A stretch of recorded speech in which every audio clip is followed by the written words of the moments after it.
الله وبركاته الحمد لله সম্মানিত মুসলিম মুসলিয়ানে গুরুত্বপূর্ণ আমল ইবাদত রয়েছে যেটাকে বলা হয় ইতিকাফ। আমরা আজকে দুইটা বিষয় নিয়ে আলোচনা করব, ইতিকাফ সম্পর্কে এবং লাইলাতুল কদরের ফজিলত, ইতিকাফের ফজিলত বরকত সম্পর্কে, গুরুত্ব সম্পর্কে। আল্লাহ রাব্বুল আলামিন আমাদেরকে কোরআন সুন্নাহ থেকে আলোচনা করার, আলোচনা শোনার তৌফিক দান করুন। আমরা সবাই বলি আমিন। ইতিকাফ একটি গুরুত্বপূর্ণ ইবাদত, ফজিলতময় বরকতময় ইবাদত।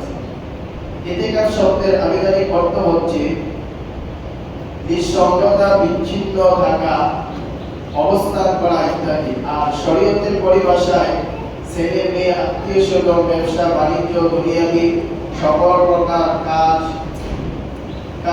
করা যা আছে সবকিছু থেকে বিচ্ছিন্ন হয়ে শুধুমাত্র আল্লাহর সন্তুষ্টি এবং নৈকট্য অর্জনের লক্ষ্যে মসজিদ বা ঘরের নির্দিষ্ট স্থানে অবস্থান করাকে ইতিকাফ বলে। রমজানের শেষ দশকে অর্থাৎ 20 তারিখ সূর্যাস্তর পূর্ব থেকে ঈদুল ফিতরের চাঁদ উদয় হওয়া পর্যন্ত ইতিকাফ করা সুন্নতে মুআক্কাদায়ে কিফায়া। যদি গ্রাম বা মহল্লার কেউ ইতিকাফ না করে তাহলে মহল্লার সকলে গুনাহগার হবে।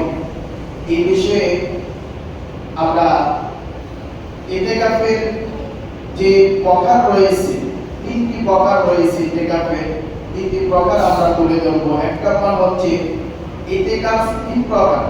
এক, ওয়াজিব ইতিকাফ।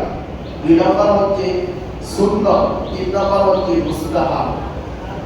মানদণ্ড করে যে ইতিকাফ করা হয় তা হচ্ছে ওয়াজিব।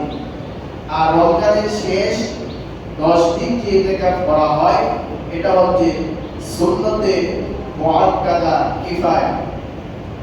আর এমনি সাধারণ যে ইতিকাফ করা হয় সেটা হচ্ছে নফল মুস্তাহাব ইতিকাফ।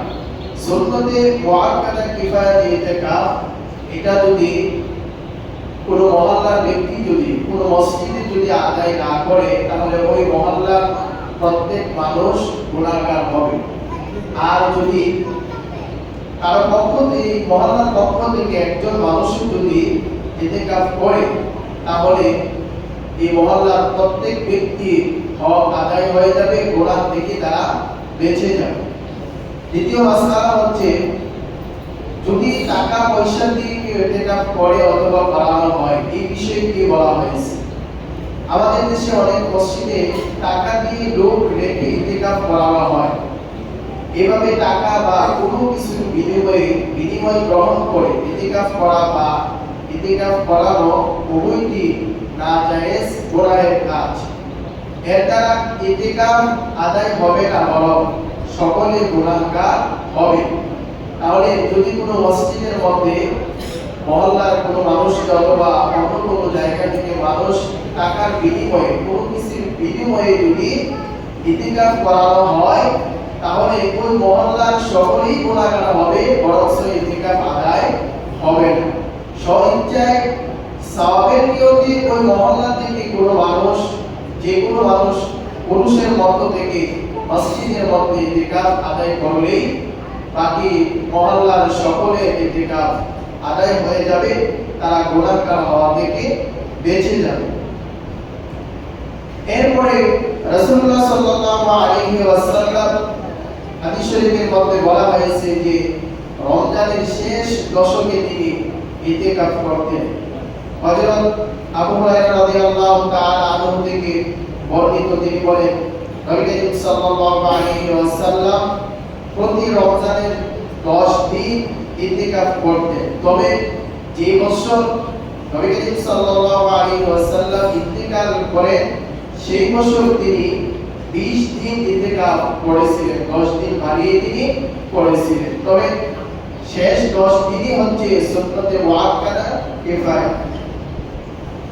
এখন আমরা ইতিকাফের ফজিলত সম্পর্কে কিছু কথা বলি। ফরজ ইবাদত ছাড়া, ফরজ ইবাদতের পর আল্লাহ তাআলার নৈকট্য লাভের জন্য যেসব ইবাদত করা হয় তার মধ্যে ইতিকাফ একটি অন্যতম ইবাদত। আপনার উৎকর্ষ সাধনের জন্য সব ধরনের কুপ্রবৃত্তির দমন করে, যেমন অনর্থক কাজ, অশ্লীল কথাবার্তা, সংসার, স্ত্রী, পুত্র, বাড়িঘর, ব্যবসা বাণিজ্য তথা সব ধরনের দুনিয়াদারি কাজকর্ম পরিত্যাগ করে একমাত্র আল্লাহর সন্তুষ্টি লাভের জন্য তার দরবারে দিন রাত্রি পড়ে থাকাই ইতিকাফের মূল উদ্দেশ্য, মূল লক্ষ্য।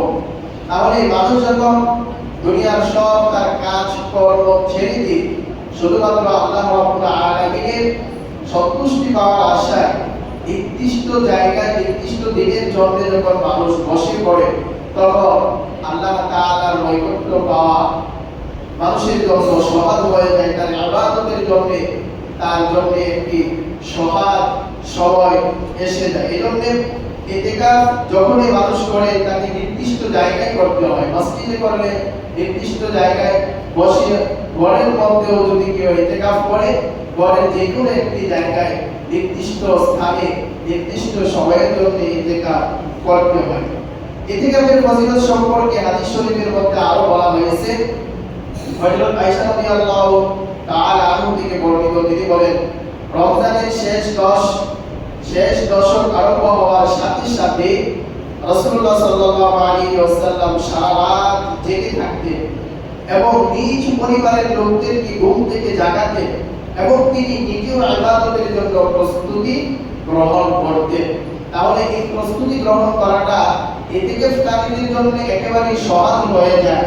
যারা ইতিকাফে বসেন তাদের জন্য, এনাদের জন্য এই রমজান মাসের শেষ যে 10টি রাত, এই 10টি রাত ইবাদত করা সহজ এবং অনেক তাদের জন্য আল্লাহ তাআলার পক্ষ থেকে একটি বিশেষ রহমত পাওয়া সহজ হয়ে যায়। এই জন্য শেষ 10 দিন ইতিকাফের মাধ্যমে ইবাদত করাটা অনেক গুরুত্ব এবং ফজিলতের একটি বিষয়।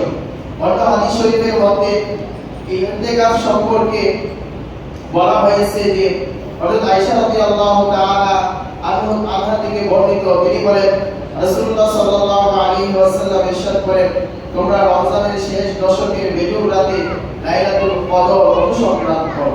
এই লাইলাতুল কদর অনুসন্ধান করতে গেলে সবচাইতে সহজ মাধ্যম হচ্ছে ইতিকাফ করা।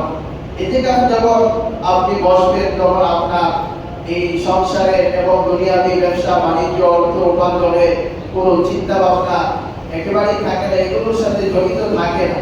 না থাকার কারণে নিজেকে নিরিবিলি রাখা যায় এবং এই শেষ দশকের ইবাদতের জন্য নিজেকে প্রস্তুত করা সহজ হয়ে যায়। এই জন্য ইতিকাফের মাধ্যমে আল্লাহ তাআলার নৈকট্য অর্জন করা এবং লাইলাতুল কদরের রাতে যে ফজিলতগুলো অনুসন্ধান করা, লাইলাতুল কদর অনুসন্ধান করা সহজ হয়ে যায়। এই জন্য ইতিকাফে এত বেশি গুরুত্ব এবং ফজিলত বলা হয়েছে।